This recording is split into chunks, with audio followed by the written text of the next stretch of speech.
ఎందుకు ఇవ్వట్లేదు సూపర్ 6? ఎప్పటి నుంచి ఇస్తారు ఆడబిడ్డనిది? ఎప్పటి నుంచి ఇస్తారు అమ్మకు బడి, తల్లికి వందనం? ఎప్పటి నుంచి ఇస్తారు మహిళలకు ఉచిత బస్సు? ఆ బస్సు ఎక్కడి నుంచి ఇస్తారు? ఎక్కడి నుంచి ఎక్కడికి వెళ్తారు? ఏదో ఆగస్టు 15 స్వాతంత్రం వచ్చినట్టుగా ఆగస్టు 15 డేట్ అనౌన్స్ చేశారు.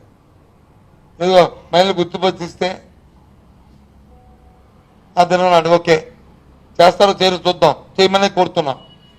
చేయాలనే మా తాలూకు డిమాండ్. దాని విధి విధానం ఏంటి? మా విజయనగరం నుంచి విశాఖపట్నం వరకు ఇస్తారా? విజయనగరం నుంచి తిరుపతి వరకు ఇస్తారా? లేదా విజయనగరం నుంచి హైదరాబాద్ వరకు ఇస్తారా? ఎక్కడి వరకు ఇస్తారు? విధి విధానాలు చెప్పాలని కోరుతుంది, డిమాండ్ చేస్తున్నాం. ఎందుకు అడుగుతున్నామంటే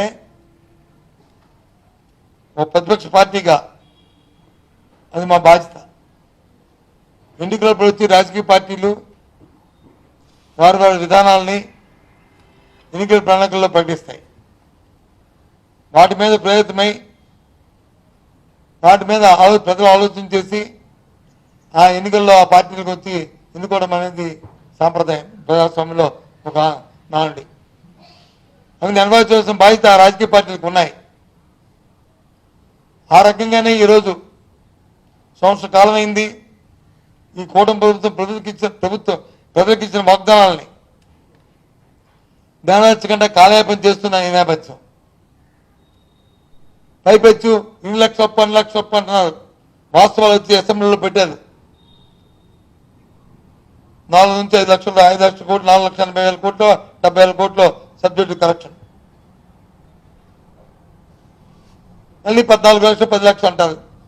అంతకుముందు అంటారు విశ్వ ఎంత ఉందో నాకు తెలుసు, నా చేతిలో మంత్రదానం ఉందని చెప్పారు. ఇప్పుడు వచ్చి నా చేతిలో మంత్రదానం ఉందా అని అడుగుతున్నారు. సంపద సృష్టించడం మాకు తెలుసు అన్నారు. ఇవాళ చెత్త పెరిగిపోతుంది వీధుల్లో, ఊరుల్లో. ఇతను నాదుడు ఇతను నాదుడు లేడు. ఈ రకమైన అస్తవ్యస్తమైన పరిపాలన ఇవాళ రాష్ట్రంలో ఉంది. అందుకు అడుగుతున్నాం. సంవత్సర కాలం అవుతుంది. మీరు ఎప్పటి నుంచి మీరు ఇచ్చిన వాగ్దానాలు నెరవేరుస్తారు? వాటి విధి విధానాలు తెప్పాలి. ఒక క్యాలెండర్ అనౌన్స్ చేయాలి. ఇప్పటికే ప్రజలు వచ్చి సుమారు గత సంవత్సరం గత పాలనలో ఇవ్వాల్సిన ఎన్నికల ముందు ఇస్తామనుకునేవి ఎన్నికల నోటిఫికేషన్ ద్వారా వాటిని ఇవ్వనీయకుండా ఆపి అందరికీ ప్రజలకు అందరికీ చేశారు. సరే కొన్ని ఈ ప్రభుత్వం వచ్చేస్తుంటే ఈ ప్రభుత్వం వచ్చి కూడా చేయలేదు. సంవత్సరం అయిపోయింది. 2వ సంవత్సరంలో అడుగేటేస్తున్నాం. ఆ ప్రజలను ఎందుకు ఇబ్బంది పెడుతున్నారు? ఇస్తారా ఇవ్వరా? ఇస్తే ఎప్పటి నుంచి ఇస్తారు? ఇస్తే ఆ విధానం ఏంటి? ఇప్పటికైనా చెప్పాల్సిన బాధ్యత ప్రభుత్వానికి ఉన్నదని ప్రభుత్వాన్ని డిమాండ్ చేస్తూ మీ ద్వారా డిమాండ్ చేస్తున్నాను. అది ఆ ట్వీట్ కరెక్ట్ కాదు. ఆయన చెప్పుకుంటే చెప్పుకోవచ్చు కానీ తప్ప ఆయన మళ్ళీ ఇంకో ట్వీట్లో ఇచ్చాడు, ఇది నువ్వు ఇచ్చింది కాదు, ఇది అబద్ధం అని చెప్పి ఆయన ఇంకో ట్వీట్లో కూడా నేను చదివినది నాకు గుర్తివ్వాలి. ఆయన ఇది ఇచ్చింది అదే వాస్తవం కాదా అబద్ధం అని చెప్పి వాళ్ళు ఇస్తే ఇచ్చుకోవచ్చు కానీ ఆయన చెప్పింది మాత్రం కాదు.